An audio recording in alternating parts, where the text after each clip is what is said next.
Hey everybody, welcome back to the Men of the Kingdom podcast. My name is Kyle. This is my co-host Aaron. If you're new to the channel, we want to say welcome. The purpose of this channel is very simple. We want to help men live successful lives according to God's design. And if you are one of our faithful watchers, we also want to say welcome back. I will say we're edging towards 2022.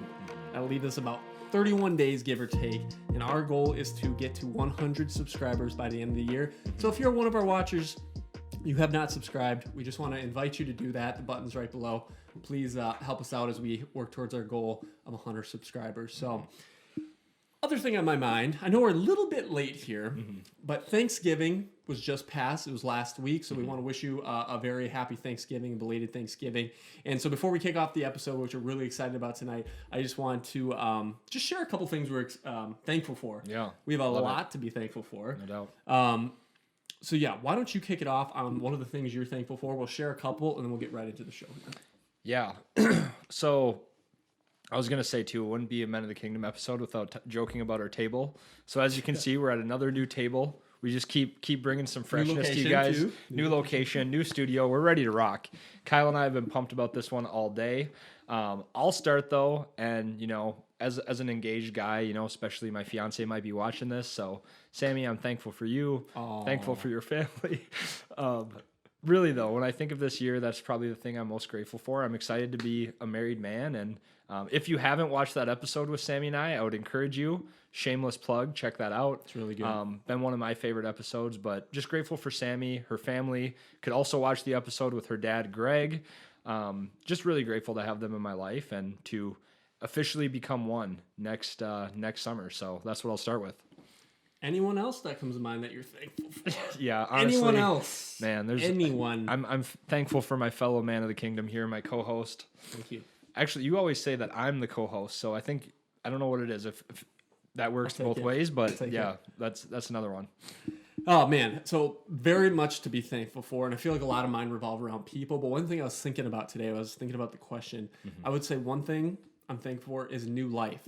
So both of my sisters have sons now, and so I was just home for Thanksgiving and seeing them again. It was just really cool. I know your sister, you have a few nephews too, and it's weird as you go through these phases of life where you're in high school and now I'm kind of my own man here doing my thing, but my sisters now are having kids. And so just seeing those guys running around for Thanksgiving was very almost surreal, but it was cool. It's just like that next generation of our family. I love those kids.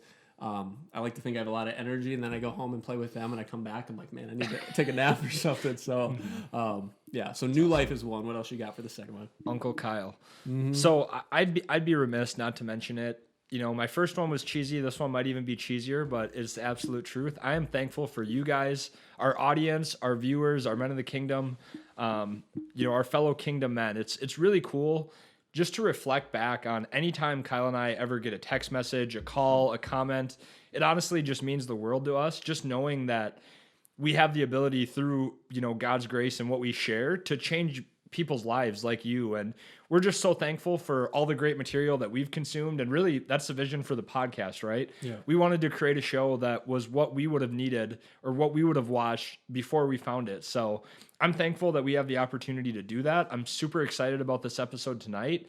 And if you're watching this, I'm just thankful for you that you give us your most valuable asset, which is your time. So that's what I'll say for my second one. Yeah. I think my second one, and it's so hard to narrow down to two things. Seriously. Because it's just been a very interesting year, but a great year. So I would just say amidst a pandemic or the aftermath of one, it's just good health. For myself and a lot of people around me, like a lot of people have gotten sick with certain things, but you just hear it sometimes in the news, certain people passing away, or you see somebody like today, quick story. I was on a walk during my lunch break. Just getting some sun, walking. I came around the corner, and right next to our office where we work out of, there's basically a rehab center for certain things. And I saw this guy, elderly gentleman, and I would presume is his wife. He had a walker, and he was kind of struggling. And I looked down, and he was missing his leg, one of his legs. Oh, wow. I don't know, obviously, what happened, but it's like, man, it's where those type of moments that cause you to step back. I'm like getting the sun on my face. It's almost December. It's sunny. And, I see people who are struggling or who might look like they have less. And I'm just very thankful for what I have been given. I'm sure he feels the same way too. But there's a lot of people who've been just going through it this year. And so for myself to be healthy, my nephews and everyone in my family, just good health and the ability to do things. So what Aaron kind of touched on, we kind of have a unique setup here. You notice we're usually face to face, looking into each other's eyes, which I do enjoy. But I do miss that. I do, yeah. Those hazel brown eyes. I have a picture of Aaron behind her. Just to make up for it. But the reason we're facing towards the camera here directly is because we want to talk directly to you guys. A lot of these episodes we do are centered on some pretty deep topics. We'll go back and forth talking to each other, asking each other questions. But this episode is going to be a little bit different tonight. This episode is specifically for you. And really, some of the things in our short time on this earth we've picked up from other successful people, things we've implemented in our life that really have made an impact. And that is top habits of successful guys. Things we do, things we've observed, and we're really excited to share them with you. So before we kick it off, I want to make a quick disclaimer. These aren't going to be your typical run-of-the-mill, well, you need to drink water, and you need to eat right, and you need to get your rest. Hey, that's good looking out. Yeah, get your water out. Those are all very important things, but we kind of, assume that you already know those things. So we wanted to kind of take a little bit deeper stab at it, look at some of the things we do daily, things we've seen that wouldn't be your normal things that come to mind when you think of successful people. So we're really excited to share these with you. We want to get right into them, and we'll go right now. So Aaron, why don't you kick us off with one of your top habits? Let's do it. And I'll even add a sub disclaimer of, just like with all of our episodes, Kyle and I are preaching to ourselves here. So 100%. If you know us, if you're a family, if you're a friend, and you say, hey, those guys don't do all those habits. What guys are they talking about? Yeah, that's right. Hey, we're giving you guys advice, but we're giving ourselves advice too. So let's start with the first one. And I would consider what we're doing right here, talking to you guys, to be this, which is networking and community building. So if you're watching this, you are a man of the kingdom. You're advancing the kingdom with us. You're on this same journey that we are. And I think that when you look at highly successful men, they're always community building. They're always building their network. It might be their family, their friends, their coworkers, whoever it is that they come in contact with. They're trying to leave people better than they found them. Yeah. And I have some scripture that supports this from the book of Romans. Romans 12, verse 4 and 5. For just as each one of us has one body with many members, as in our human bodies, we have our hands, our toes, all that, these members do not all have the same function. So in Christ, we, though many, form one body. Each member belongs to all the others. So when you think about all the people in your life, you're a community. You're the body of Christ. We are the body of Christ. You have natural gifts, natural talents, and the people around you do too. So I think highly successful men, they tap into that, they connect with those people, they draw out the best of them, and they build the body of Christ. They strengthen the body of Christ. So I just have a tip here for you guys is think about people that you can connect with and relate to. But what I would even say too is that it's not always about building your network. I think that one of the most fruitful things I do in my life that I get so much joy out of is connecting people that I think would get along. So my call to you is connect two people in your network. Think of two different people who could know each other. Maybe it's somebody who's a really great salesman and someone who has a really good idea and say, hey, I think you guys should meet. Jim is a really great salesman and Joe has an idea. Maybe you guys could work together. Or Kyle's a photographer. If I have a friend who is looking for senior pictures for their kids or, photos of a house they're selling, I might say, hey, I want you to meet my friend Kyle. He's a photographer. I think you guys should connect. So if you're watching this, that's my call to action. Connect two people in your network. You'll feel great about it. And that's one really, really solid way to advance the kingdom. I love it. That was really, really good. So we're going to keep the train rolling here. First thing on my list, and one thing I think I've implemented a little bit later in my life, is waking up each morning with a heart of gratefulness. And I want to explain what I mean by that. Because sometimes you wake up, you got the cobwebs on your eyes, you don't know where your alarm's at, you're all over the place.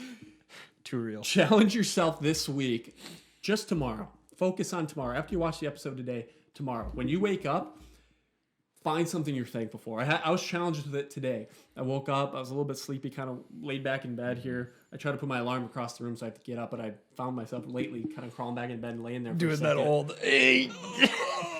But no, I laid there and just kind of thought for a little bit. All of a sudden, I every day, whether I really feel it or not, I always try to say, God, thank you for today.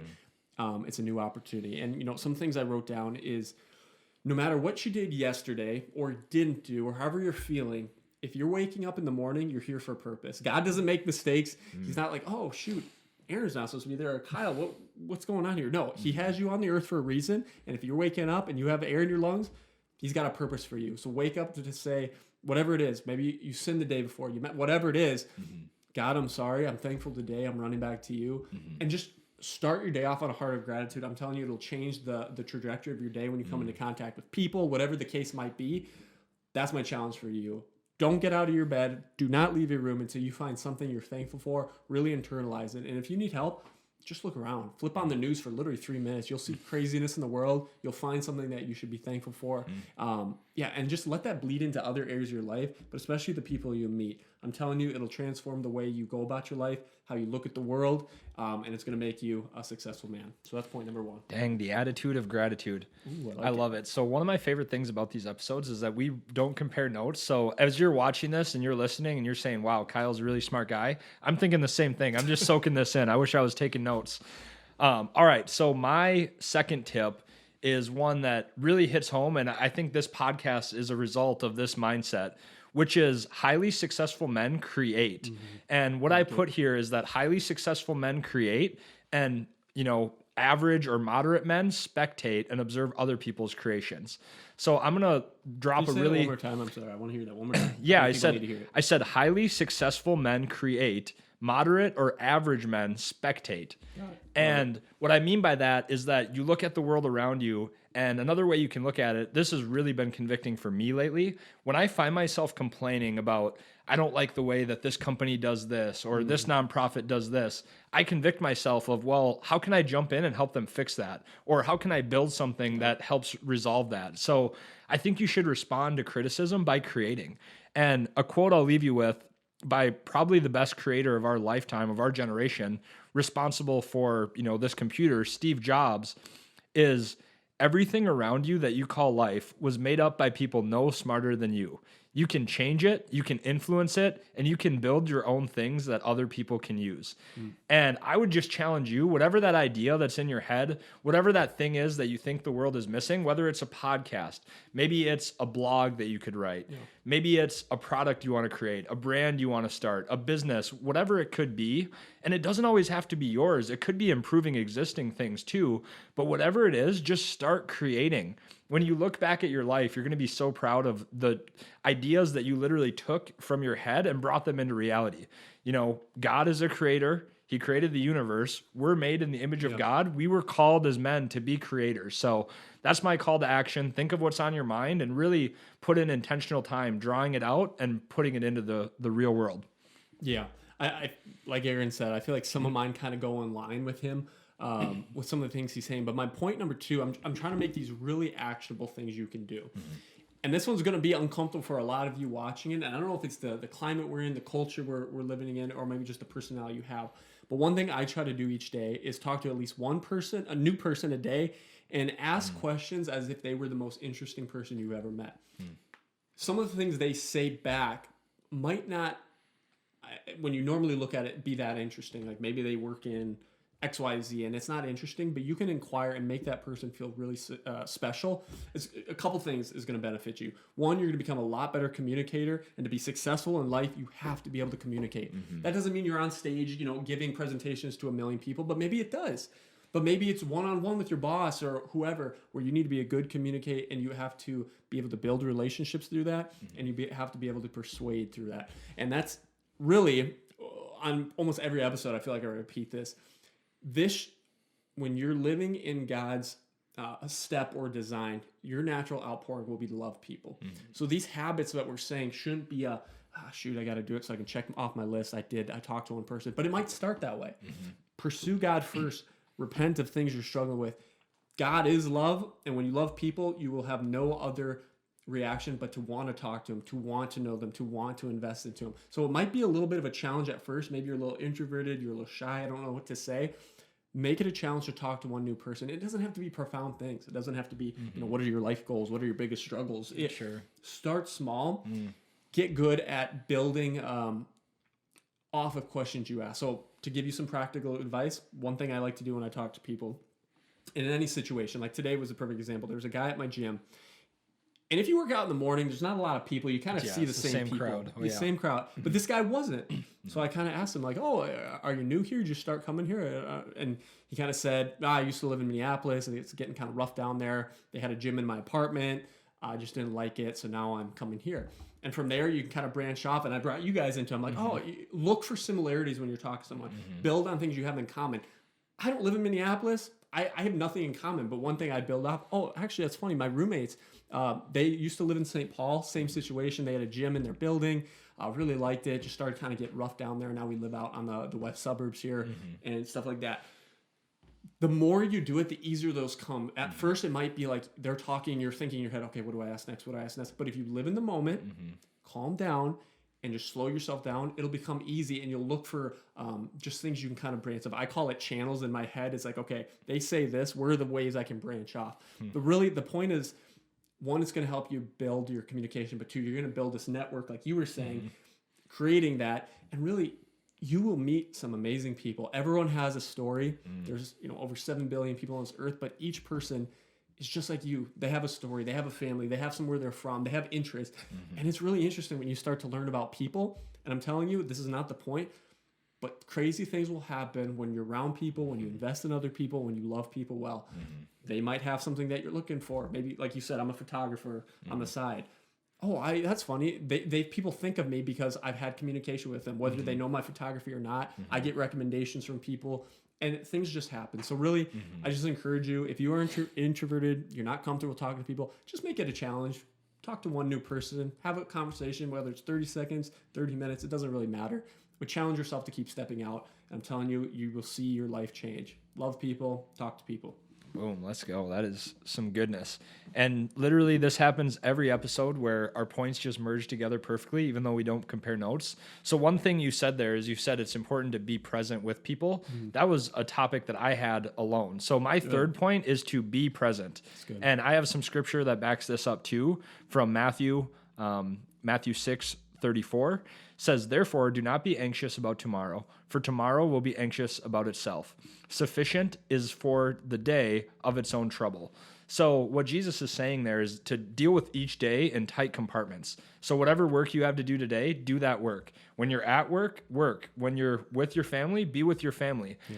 I think that when I find myself in a rut, it's when I'm at work and I'm half at home thinking about the podcast. Yeah. Or when we're preparing for the podcast and I'm half thinking about my date with my fiance. Yeah. Or when I'm having a conversation with you and I'm half looking at my phone or whatever it may be.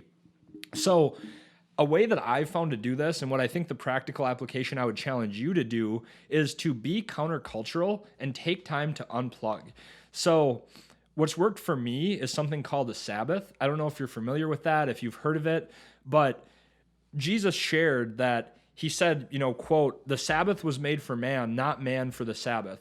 The Sabbath is a day of rest. So in the Old Testament, it was actually one of the 10 commandments, is that on the seventh day, no work was to be done. On the seventh day, you just completely unplugged, you spent time with your family, you worshiped, you didn't work, and all your focus and all your heart was on God. So there's a little bit of argument amongst Christians of whether we're still supposed to observe the Sabbath or whether it's just an Old Testament thing. But I think that quote, the Sabbath was made for man. God gave you the ability to rest. You think about creation, God made the universe in 6 days. On the seventh day, he rested. He obviously didn't have to do that, but I think we can take clues from that and say, how can I emulate that in my own life? So full transparency, I have not been observing the Sabbath lately. There was a season of my life where I was. I think it was one of the most fruitful things that I did. It was incredible. I would spend the time with my fiance. It was literally like a full day-long party. We would get our favorite foods. We would read books together. We would talk about that. She would play music. We would, watch sermons, do all that. And it just was such a slow, methodical. Now, a few tips that I would have if you're going to Sabbath is plan it out. So literally plan your day, because if you don't have a plan, you might end up saying, well, let's just watch a movie or do something, and that kind of defeats the purpose, right?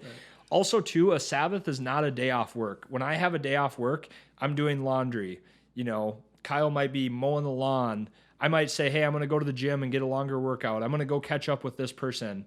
I'm going to do some personal work where you're still working, even though you're not physically at work. So this is a day zero work. The two things, it needs to be restful and it needs to turn your heart towards God. So that's it. That could, whatever that looks like for you, it might be painting, it might be reading. There's a number of things that it could be, but literally plan out. If I had 12 hours, 12 hours, 24 hours, and again, similar with your tip, I did it for 24 hours. I'll be honest, that's pretty aggressive when you're starting. Maybe you start with saying, I'm going to Sabbath for 4 hours on a Saturday morning or whatever day it is. You could do a Sabbath at night. You could say, when I get home from work from 5 p.m. to 9 p.m., that's a Sabbath on Tuesday night. Whatever it is. Again, start small. I think that's something that successful men do. They build really good small habits and then they expand on that. Yeah. So my challenge to you, plan out a block of time. I don't care if it's 2 hours or 24 hours. Plan out exactly what you're going to do. It's going to be restful. It's going to be honoring to God, and just slow down, unplug, and give yourself the ability to be present with God so then you can be present with other people. Hey, that's really good. I know that's one I certainly struggle with. Yeah, me too. Especially nowadays, like, you talk to anyone, hey, how's it going? Good, just, busy. Yeah. Try this one day when you go to work. Just count how many times when you talk to people after you use that tip, you start talking about it. There you go.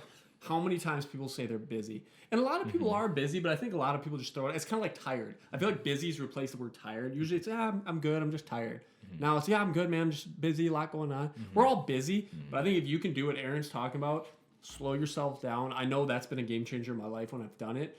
It's definitely a discipline, and I am not proficient in that category. I'll be honest with you guys, that's something I need to work on, is slowing down. And like you said, the rest part, not a big challenge. I don't feel tired, but the turning your heart towards God part is something I definitely. So I appreciate that tip. It's really good. So moving down the train here, we got something I did as goal number 3, is tip number 3 is write down your goals every day and your to-dos. And so this will look different. Like Aaron, he does a really good job with his goals. I'm not talking necessarily about your long-term yearly goals. I would just encourage you to start writing down, whether it's the night before, the morning of, whatever, the things you want to accomplish that day. I do it a lot for my work, and it's really helpful. Physically write it down and really be able to check things off. It's 2 things. 1, it keeps you on track.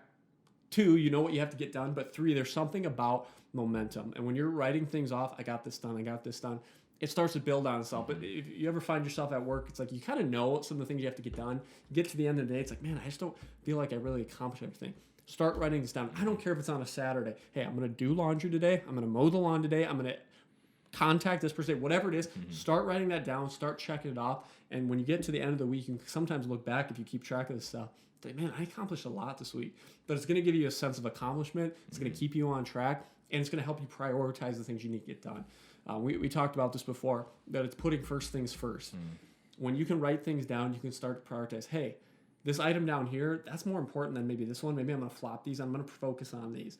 And even if you only hit your 2 or 3 big ones for the day and there's a few minor things you didn't get done, you could live with that. But if you don't even know where you're going, you don't know when you've got there. So I would just encourage you to start writing those things down, your to-dos and your goals, and check them off once you do it. That's been helpful for me. Hopefully you guys find value in that too.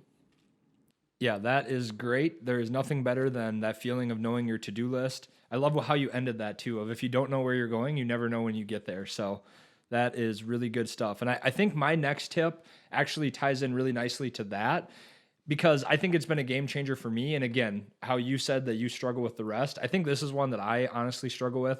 I love people. I have people-pleasing tendencies. But an area that I know that God's calling me to grow, and honestly, just to be a more mature man, a more successful man, somebody that people can depend on, my next tip is saying no.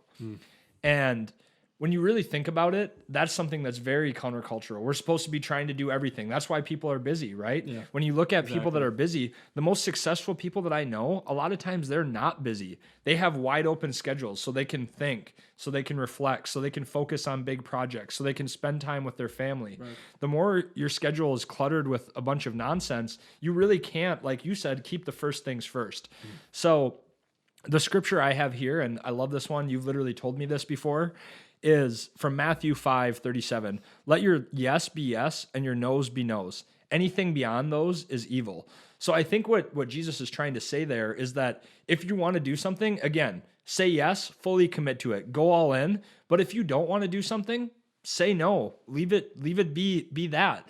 And again, you know what your priorities are. You know, hopefully you're spending time in the Word, doing all those things. Like Kyle kind of kicked this off with, we're not talking about those habits here. We have so many other episodes about how to get into the Word and, how we do that. So yes, that's a foundational habit. Learn God's design for your life and then prioritize accordingly so that you know which things, hey, maybe going out drinking with my buddies on the weekend, that doesn't align. Maybe hanging out with these people or, taking part in some of these things, they're kind of sucking your time and your energy. Say no to that stuff and fill it in with, again, who do you want to meet? How are you going to grow your network? Yeah. What does my to-do list look like? What do I have on my heart to create? I think this is a habit that fuels all the other ones. If you're not good at saying no, you're going to end up living somebody else's life. And at the end of the day, I think that's the worst kind of regret that you can have, is saying that I lived on somebody else's terms rather than my own. So just things that I have is, setting boundaries. I've realized that when you set boundaries, you always come off as the bad guy. Because when you just go along with everything, when you say yes to everything, people like that because they know that they have full control over you. They have full reign. So you have to get comfortable saying, hey, if I can't do something, I'm going to say no. And I'm going to embrace that discomfort because I know by saying no to this, I'm saying yes to my deepest desires. And if you don't feel like you have enough energy to create or to do the things that matter for your family, for your friends, then honestly, that's on you. You need to start saying no so that you can say yes to those things that really matter. So keep track of your time, keep track of your energy, and make sure that you're saying no to the things that you don't want in your life so you can say yes to the things that really matter, whether they're currently there or whether they're the dreams that you have inside of you that you're looking to pull out. It's really good. And I'll just, one, that's really good. You touched on something that came to mind. One, the verse, I was like, man, I was thinking of that verse and then you actually had it, which is cool. But two, you said how it can bleed into other areas of your life. I know I've hurt people because I'm, one, a people pleaser like you, never want to hurt people. But two, this is perfect example of leadership. Your no's are your no's, your yes is your yeses. Like you said, people might come off a little bit at first. Oh gosh, why does he always say no? Or I want to hang out. He said no tonight. That is leading your life well to give people proper boundaries. And I know I've hurt people in the past when it comes to women, where it's like, I know they're not the right one, but maybe I'll kind of not intentionally lead them on. But really it is. That's poor leadership on my part. I didn't let my no's be no because I didn't want to hurt them. But at the end of the day, you are hurting them because you're not being transparent. You're not being clear. Being clear is caring for people. And that's somewhere I need to work on. So it's just a good reminder. Again, like you said at the top of this is, these are not things we're all proficient in. I'm not always good in there, so we're learning too. But when you can do it and you build those foundational habits of saying no, saying yes, and committing, gosh, it is a game changer. Yep. And to the flip side, like you said, let your yeses be yeses. When you commit to something, you be there. My dad, he really instilled that to me with sports. Short story, I was in wrestling growing up. I hated it. I sucked at wrestling. I was not good. And I hated the practice. I hated everything. Can we get a Kyle retro wrestling photo plugged into this episode? Nobody needs to see that. Man, we went from 70 subscribers to 0. That's what would happen. But he didn't let me quit because I committed to that season, and you better believe I finished it out. And that happens in other areas of your life too. When you give someone your word as a man, you stick to your word and you finish that out. So really good point. I love it. I'm going to keep it going here. This one's going to sound a little weird at first, but let me explain. My tip is to start smiling more. And at first, it just seems like, okay, like, what are you talking about? A couple things I want to dive into. There's the human side of it. Right now, you're watching the screen, pause the video, and just smile. Just smile. Get up in the morning, smile, like I'm doing right now. It's physically impossible to feel sad when you're smiling. Your body is so interconnected that when you smile, your body lets go of like happy endorphins essentially and makes you feel better. So I'm not saying to do this as a cheap trick, but just challenge yourself to smile more. The big benefit of this is on the other side. It's the other people, kind of the relationship we talked about with talking to people. Try this. Next time you see someone, I got this from a book I'm reading right now. It's called The Art of Persuasion, and he gives some really good stories about implementing this in life. But smile someone genuinely the next person you see when you're out. Whether they're across the room, close, just give them a real smile. How you doing? Not the old Minnesota, the no teeth. Don't do that. Be genuine with your smile. People will be a lot more attracted to you. And I don't mean that in the sense of, like a girl-guy intimate attraction, although that is very true.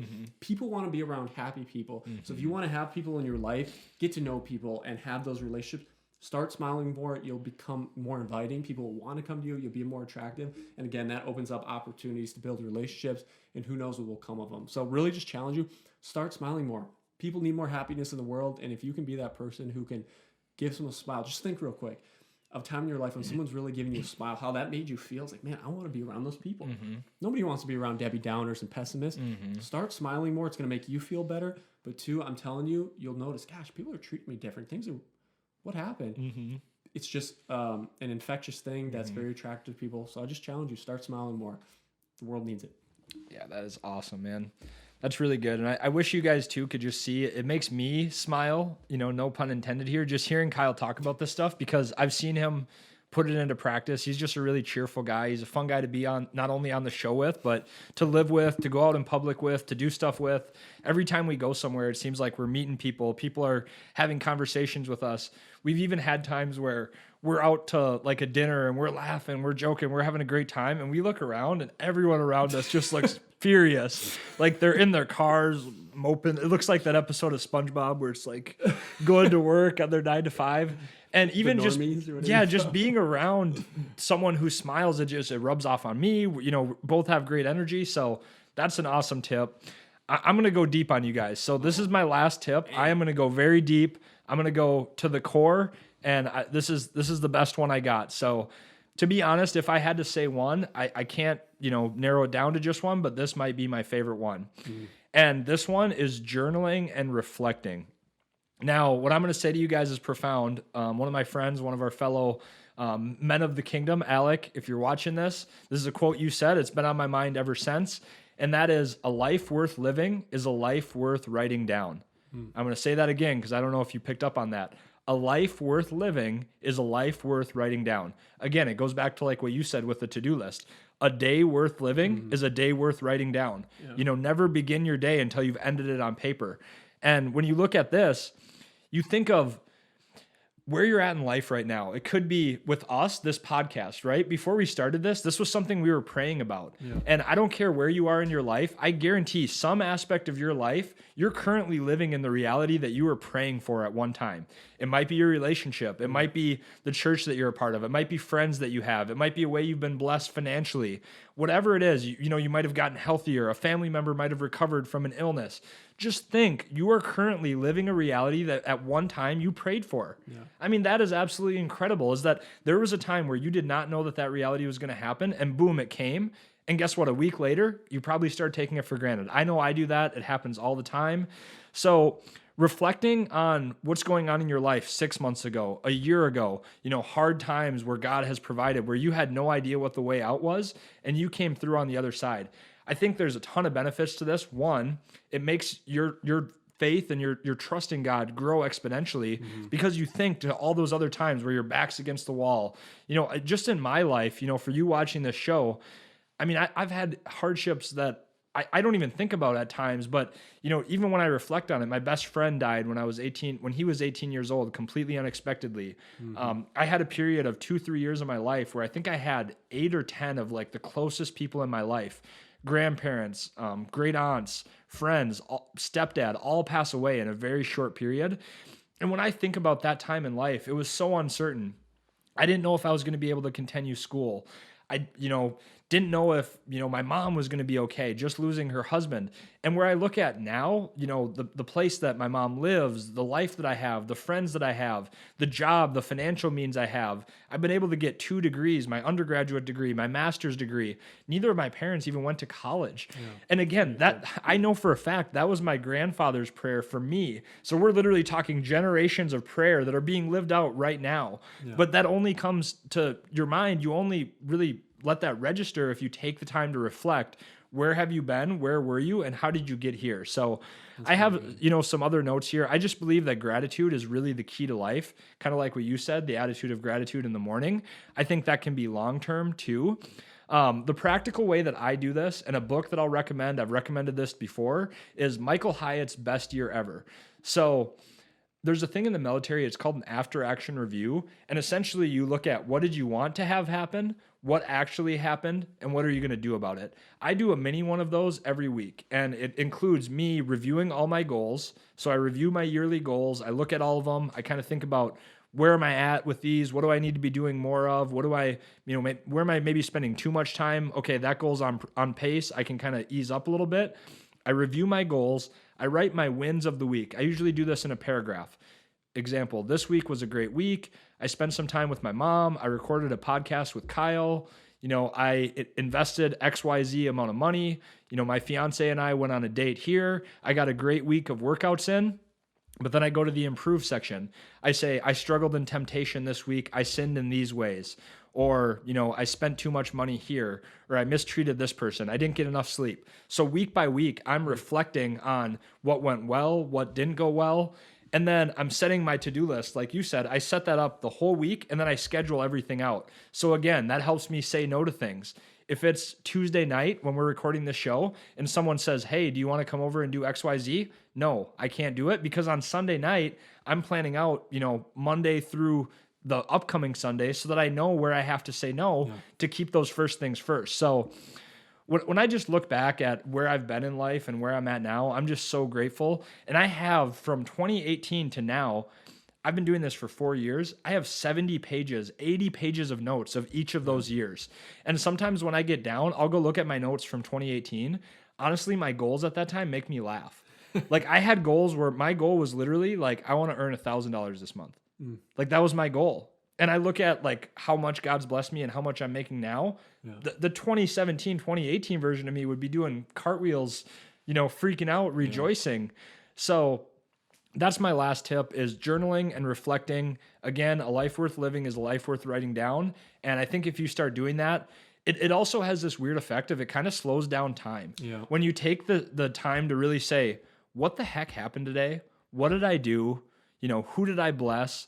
Another thing you can do too, and this is where I'll kind of wrap mine up, set your energy, your intentions, and your gratitude.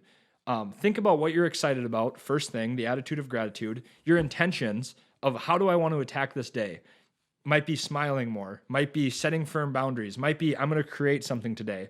And then your gratitude. Kyle already talked about that, so I won't get into it.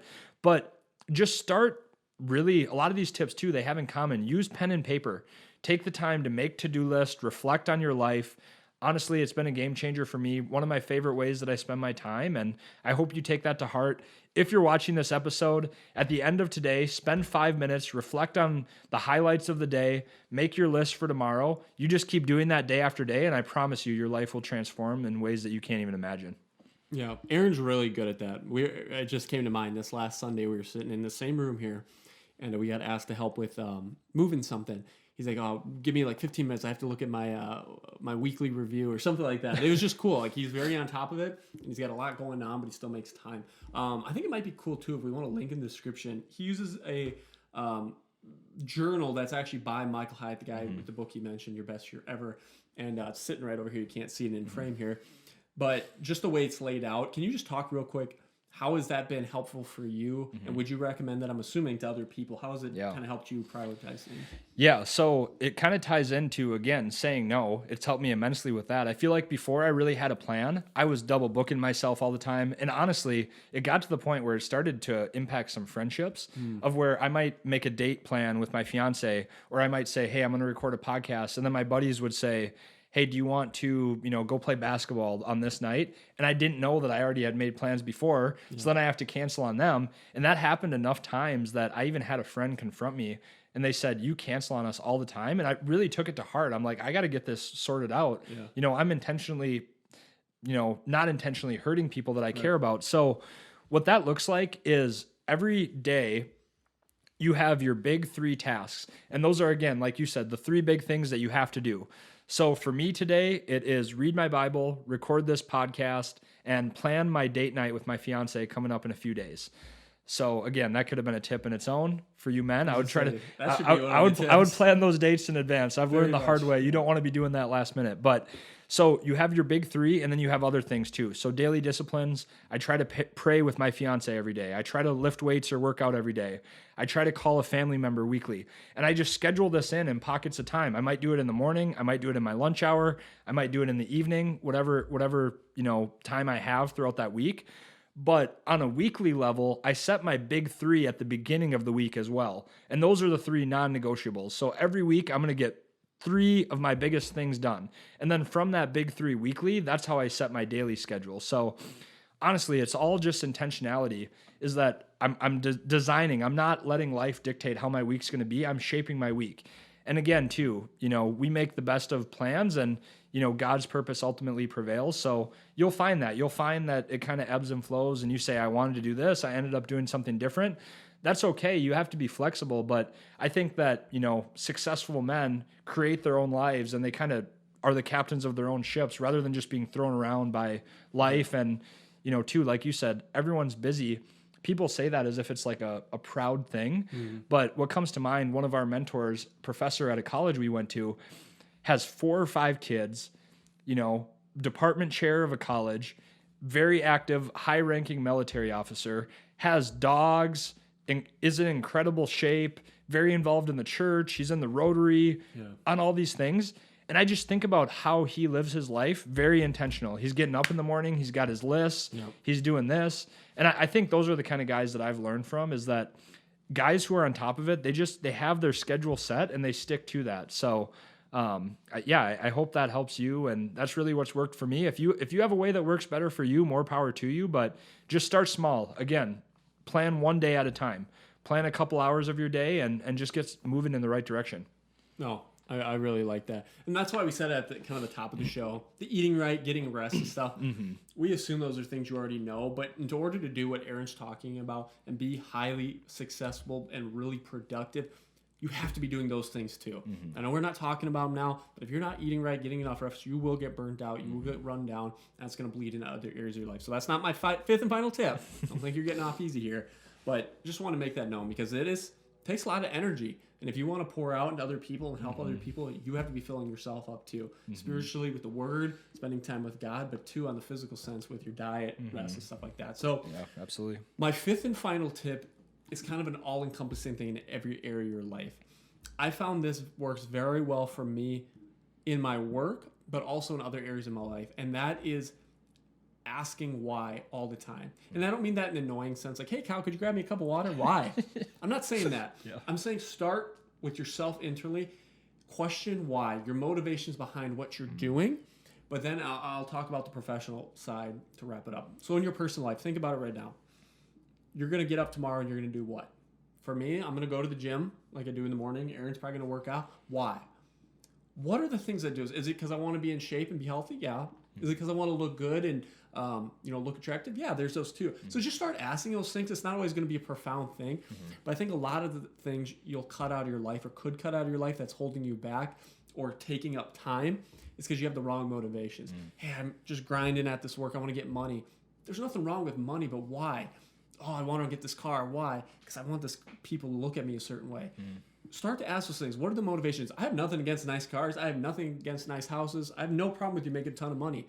I want those things too, but just question your heart posture towards it and why you want those things. And then 2, we talk about successful people.